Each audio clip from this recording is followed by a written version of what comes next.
साल 1975 में जय संतोषी मां नाम की एक फिल्म रिलीज हुई। यह वह दौर था जब लोग संतोषी मां के नाम तक को नहीं जानते थे।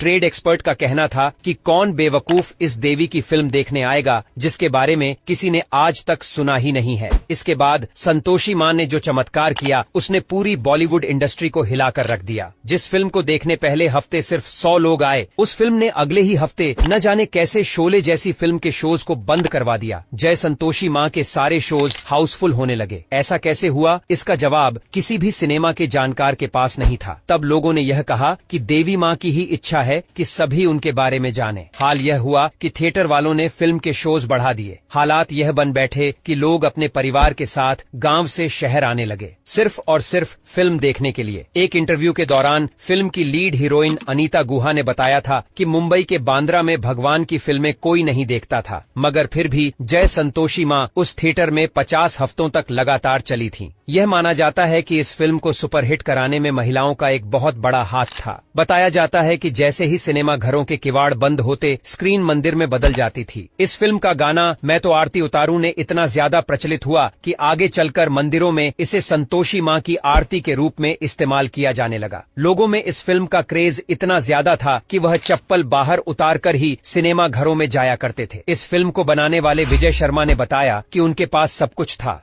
मगर घर में एक बच्चा नहीं था। उनकी बीवी कई सालों से मां बनने की कोशिश कर रही थी, मगर ऐसा हो ही नहीं पा रहा था। तब एक बूढ़ी औरत ने मेरी बीवी को संतोषी मां का व्रत रखने को कहा। व्रत रखने के 11 हफ्ते के बाद ही मेरी पत्नी गर्भवती हो गई। उसी दिन मैंने फिल्म बनाने की ठान ली थी, मगर जब मैं एक्टर्स के पास इस फिल्म की स्क्रिप्ट लेकर गया तो सबने ही मुझे मना कर दिया। उन सभी का कहना था कि किसी ऐसे भगवान पर फिल्म बनाऊं जिनको लोग जानते हों। संतोषी मां तो लोकल देवी हैं, उन्हें तो लोग जानते तक नहीं हैं। यह बात कुछ हद तक सही भी थी, मगर विजय शर्मा अपनी जिद पर अड़े रहे। उन्होंने अनीता गुहा को किसी तरह मना लिया और कई छोटे छोटे स्टार्स के साथ पूरी फिल्म बनाने की ठान ली। इसके बाद विजय शर्मा पैसों के लिए गए सतराम रोहरा के पास। सतराम रोहरा अपनी सिंधी फिल्मों के लिए उस वक्त जाने जाते थे। उन्होंने जब फिल्म की कहानी सुनी तो वह प्रोड्यूसर बनने के लिए राजी हो गए।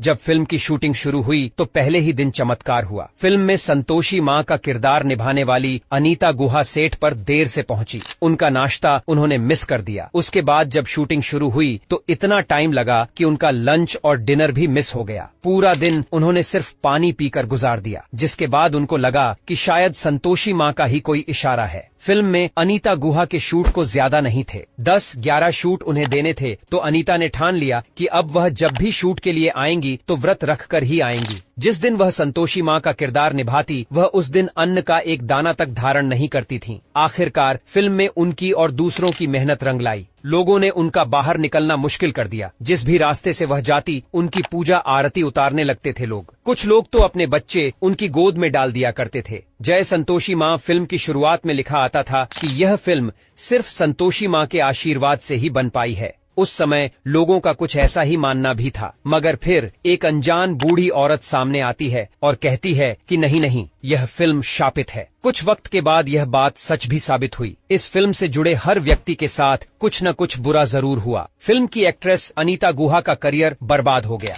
जिस खूबसूरती पर दुनिया मरती थी, बीमारी के चलते वह खूबसूरती ऐसी हो गई कि उन्होंने अपने घर से निकलना तक बंद कर दिया। लोग बताते हैं कि मरने से पहले अनीता गुहा ने कहा था कि उनका मेकअप कर देना, वरना लोग डर जाएंगे। फिल्म में बाकी किरदार निभाने वाले ज्यादातर कलाकारों के साथ भी कुछ ऐसा ही हुआ। हालांकि फिल्म ने करोड़ों छापे, मगर यह पैसा कभी विजय शर्मा और संताराम तक पहुंचा ही नहीं। बताया जाता है कि जय संतोषी मां फिल्म को कोई वितरक लेने के लिए तैयार ही नहीं था। 50 लोगों के मना करने के बाद आखिरकार केदारनाथ अग्रवाल और उनके साथी संदीप सेठी ने फिल्म को डिस्ट्रीब्यूट करने का जिम्मा उठाया। फिल्म रिलीज हुई, ऑन टाइम हिट रही, मगर बनाने वालों को पैसों की शक्ल देखना तक नसीब नहीं हुआ। प्रोड्यूसर संतराम रोहिरा ने खुद को दिवालिया घोषित कर दिया। यह सामने आया कि केदारनाथ के भाइयों ने उन लोगों के साथ धांधली की थी और बीच में से खुद सारी कमाई लेकर गायब हो गए। ये पैसा कभी संतराम और केदारनाथ तक पहुंचा ही नहीं।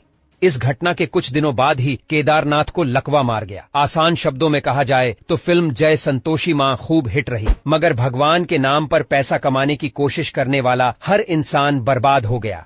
शोले जैसी फिल्म को टक्कर देने वाली जय संतोषी मां की कहानी आप सभी को कैसी लगी कमेंट करके जरूर बताएं। साथ ही ऐसी और वीडियोस के लिए मुझे फॉलो करना ना भूलें। जल्द ही फिर मुलाकात होगी एक नए वीडियो के साथ, तब तक के लिए नमस्कार।